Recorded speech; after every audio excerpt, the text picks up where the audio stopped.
Ladies and gentlemen, good afternoon and welcome to another session of the Delphi Economic Forum. During the past decade or so, Greece has had its fair share of structural changes, of reform and what have you, and we've discussed it quite thoroughly. Today we have an opportunity to see what global effects what structural change can have globally as an effect. In actual fact, we have with us Raja Almarzoqi, Chief Economic Advisor to the Ministry of Economy and Planning of Saudi Arabia and a faculty member of the Institute of Diplomatic Studies. He will aid us to see how reform can actually help nations progress. Raja? Thank you, Nicholas. It's a pleasure to be here. Thank you for the invitation. It's basically for the last few years, the last 100 years, when we saw big change in the global economy. Lately, maybe after the Bretton Woods agreement, which was signed in 1944, happens a dramatic change in the global economy. So three factors playing a major role in which we are now in as structured economy and the globalization.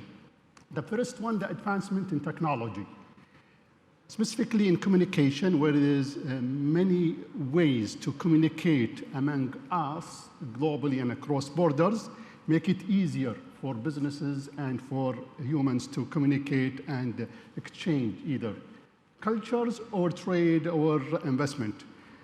The second important things in advancement of technology, the transportation.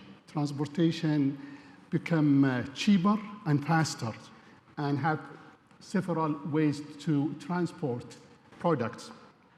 The third way in advancement of technology, the advancement on financial instruments, which make it easier sometimes to finance projects across borders, which was not easy before.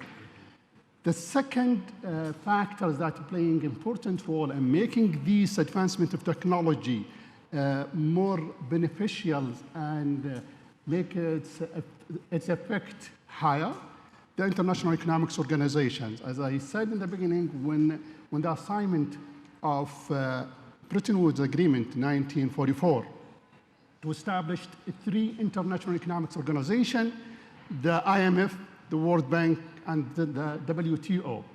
Of course, the WTO, the World Trade Organization, has not been established at that time, although it was proposed, and it's been postponed till several actually negotiations happened at the sixth negotiations, which end in signing this agreement, 1994. So with these organizations, it's first of all, it's reduce uncertainty on private sector and investors.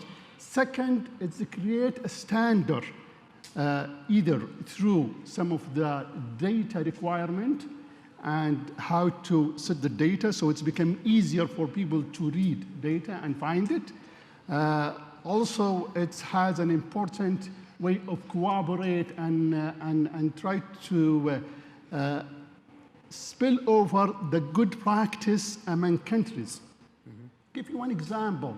1929 and 1930, during the Great Depression, where there were no such international economics organization, it was severe, the recession. It continues for more than 5 years.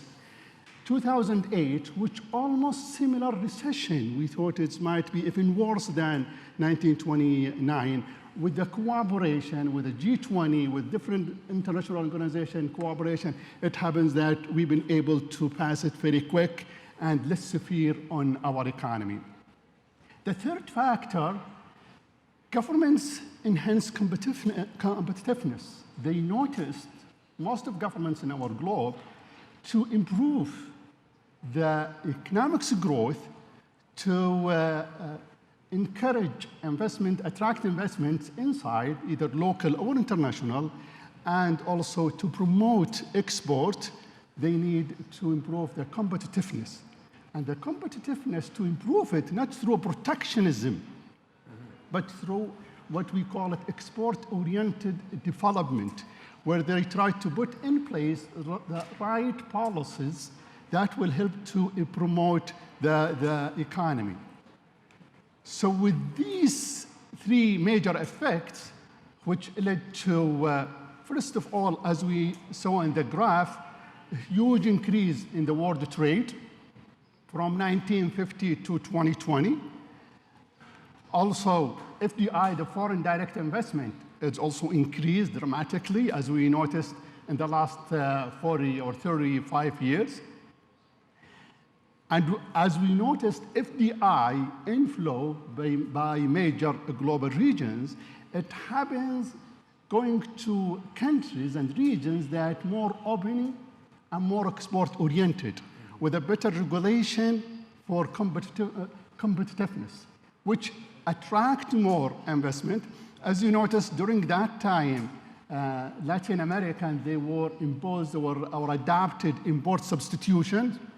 So they've been less attract for FDI, while Asian countries, they promote export-oriented investment, promote the export. They've been able to attract more FDI, as we saw in the graph. So with this flow of capital, with flow of trade, and less barriers for investment and also among countries, it became an independence among us, between countries. So our globe became more independent. It's improved the efficiency, which led to more value-added chain and supply chain. And this is lately, actually, we saw it after the establishment of WTO, 1994, as the supranational organization constrained government from using their tools to protect or prevent any export or import. This is give private sector investment less risk and have them more certain about the risk they may face through trade among countries. And this has encouraged more the supply chain and value-added chain. And as a result of that, as we noticed, the global real GDP per capita since 1750 till now, it was a little bit low. And after the establishment of these organizations and these innovations, and the government tried to adopt the right policies, it became a huge increase, as we saw in the graph, on per capita income lately. But the result of this increase in per capita income is not equal. Some countries, they gain more, some countries gain less. This compare, let's put this figure is more clearer. Here we have a G7, which is the orange color. 1990, its share in the global economy was around 48% of the global GDP. Now in almost 18 or 2020, its share of the global economy become around 28%, which is less than even a third, which was used to be a half of the global GDP. Emerging markets and developing economies, their share in the global economy in 1990 was around 38, 37%. Now it's almost double to 60% of the global GDP, which tell you the story that with this openness, with the utilizing of the tools, with more stable global, all of us better off, reduce the income inequality, the country being able to adopt this kind of competitiveness and put in place the right policies, is the country benefit more from this global change and gain for its citizens higher per capita income, reducing the poverty, higher wages, and less unemployment. Also, the export, which is really important, before 1950, what we used to notice is basically developing countries, they export raw materials, and developed countries, they export final products. Lately, with this openness and with this change in technology and the flow of capital and trade, we notice there is a huge growth in products that have been produced in developing countries. Actually, the trade among South-South, which we call the developing countries, become higher, and it's growing faster than the growth with the developed countries. This is to show us in a very quick snapshot the effect of these factors that have contributed to our globe and what we need, how can we continue in utilizing it? That's a very good question, and actually, I should say we could take it for granted that structural change has obvious positive effects. But two main questions arise out of this acceptance. Firstly, why is there such reaction to the promotion of structural changes? The IMF isn't the most popular organization globally. And secondly, does one model fit all? Or should there be tailor-made recipes for each and every country involved? Great questions. First of all, there is no one-size-fits-all. So we need to adopt what's right for each country. And this is need more innovations on how we deal with countries. IMF usually, when countries go to IMF for help, they are in crisis. Mm-hmm. And if they are in crisis, they did not go to the IMF before the crisis. Once being in crisis, they go to the IMF, and they start to blame the IMF for the consequences. In reality, it's the government job before they go to the IMF, which makes things worse, and now they try to find someone to blame. IMF, World Bank, WTO, they are not, I cannot say they did not do any mistakes, but if we collectively think about its effect positively on creating a standardizations and spilling some of the good practice among us of creating this cooperation, I think it's weighted the mistakes that sometimes happens from these organizations. And as I said, country or governments that have been able to learn the game in the right way and to improve the policies to be more competitive country, they've been able to benefit from this globalizations and from this international organization.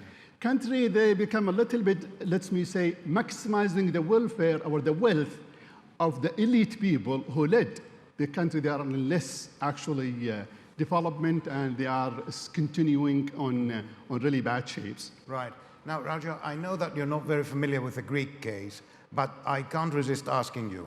The IMF was blamed time and again that it miscalculated the most fundamental economic indices regarding growth, regarding unemployment, etc., and that its methodology was erroneous.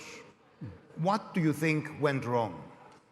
I think it's not the methodology that used by the IMF.